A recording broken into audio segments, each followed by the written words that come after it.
शीतले तं जगन्माता शीतले तं जगत्पिता शीतले तं जगद्धात्री शीतला वै नमो नमः। शीतले तं जगन्माता शीतले तं जगत्पिता शीतले तं जगद्धात्री शीतला वै नमो नमः। নমস্কার, আবার ফিরে এলাম আপনাদের সাথে গল্প করার জন্য। এই চৈত্র বৈশাখ মাসে চারিদিকে দেখুন মা শীতলার পুজো হচ্ছে। আবার এই চৈত্র বৈশাখ মাসেই কিন্তু বেশিরভাগ বাড়িতে কিন্তু বসন্ত রোগের প্রাদুর্ভাব হতো একটা সময়, এখনও হয় বসন্ত হাম। আর এই বসন্ত হাম হলেই আমাদের হিন্দু সমাজে কিন্তু সবাই বলে যে বাড়িতে মা এসছেন, মায়ের দয়া হয়েছে, মাকে পুজো কর, বাড়িতে নিরামিষ খা। এসব কিছু কিন্তু আয়ুর্বেদ চিকিৎসার অঙ্গ।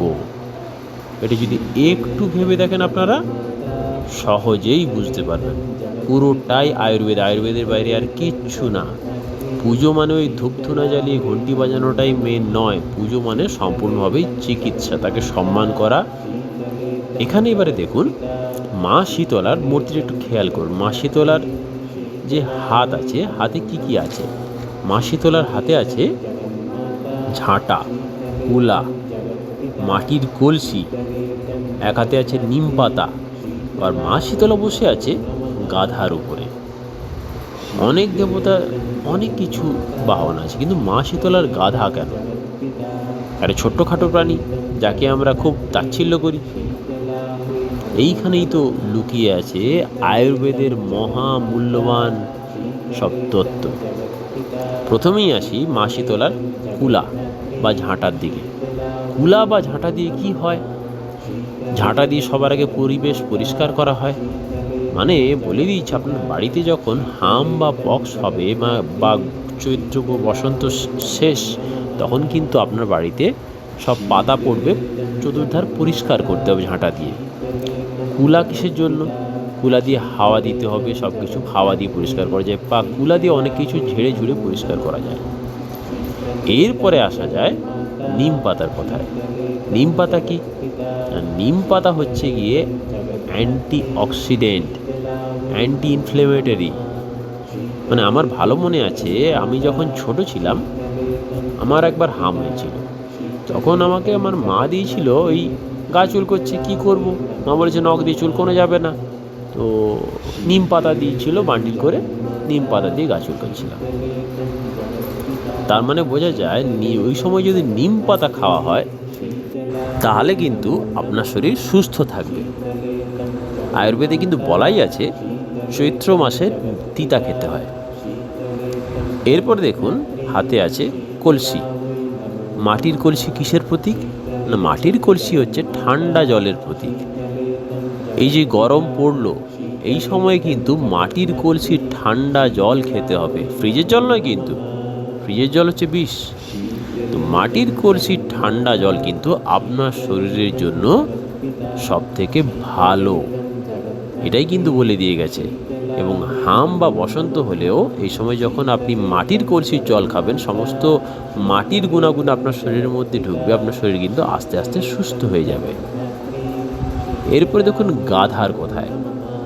গাধার পিঠে কেন বসে আছেন মা শীতলা? না, গাধার পিঠে বসার কারণ হচ্ছে কি, গাধার দুধ থেকে হামের চিকিৎসার ওষুধ তৈরি হয়, খুব সহজেই চিকিৎসা হয়। আমার জানা যতদূর কথা, গাধার দুধকে শুধু নাকে শোঙালেই হাম বা বসন্ত রোগের চিকিৎসা হয়ে যেত।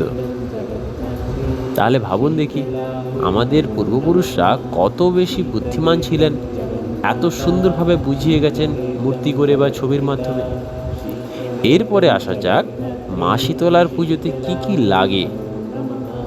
মা শীতলার পুজোতে লাগে তরমুজ, লাউ, পেঁপে। এগুলো কেন লাগে? না, এগুলো সবই শরীর ঠান্ডা করার ওষুধ। আপনাকে তখন বলে যে আপনার যখন হাম হয়েছে, আপনাকে তখন ভারী কিছু খাওয়া যাবে না, ওই সময় হালকা খাবার খেতে হবে। বা ধরুন গরম পড়েছে মানে আপনাকে গরমে ভারী খাবার খাওয়া যাবে না, আপনাকে হালকা খাবার খেতে হবে। হালকা খাবার কি? তরমুজ হালকা খাবার, পেঁপে হালকা খাবার, লাউ হালকা খাবার। আবার পেঁপের আবার কত গুণাগুণ। পেঁপে হচ্ছে কি আপনার শরীরে শ্বেত রক্তকণিকা তৈরি করে দেয়, মানে হোয়াইট ব্লাড কর্পাসেস, যেটা আপনাকে রোগের সাথে লড়াই করতে সাহায্য করে। তরমুজ আবার বলবর্ধক, অনেক ক্ষমতা বাড়ায়। থাক, ওগুলো আর বললাম না। আবার এই সময় প্রোটিন বর্জিত খাওয়ার কথাও বলে দিয়ে গেছে। তার মানেটা কি?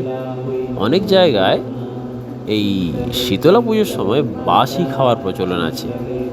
এটাকে অনেক সময় হিন্দিতে বলে বাসোড়া। তার কারণ কি না, খাওয়ার যখন আপনার বাসি হয়ে গেল তার মধ্যে কোনো আর প্রোটিন থাকলো না। তো সেই প্রোটিন যখন থাকলো না, সেইটা খেলেই কিন্তু তবে গিয়ে আপনার শরীর সুস্থ হবে। মানে ধরুন আপনি বাসি ভাত বা পান্তা যদি খান, তার মধ্যে কোনো প্রোটিন থাকে না। অনেকেই বলে না পান্তা খেলে শরীর ঠান্ডা হয়। তো এখানেও ঠিক ওই একই কথা। বাসি ভাত, তার মধ্যে প্রোটিন থাকলো না, প্রোটিন নষ্ট হয়ে গেল। সেই বাসি খাবার খেলে তবে গিয়ে আপনার হামের চিকিৎসা হবে।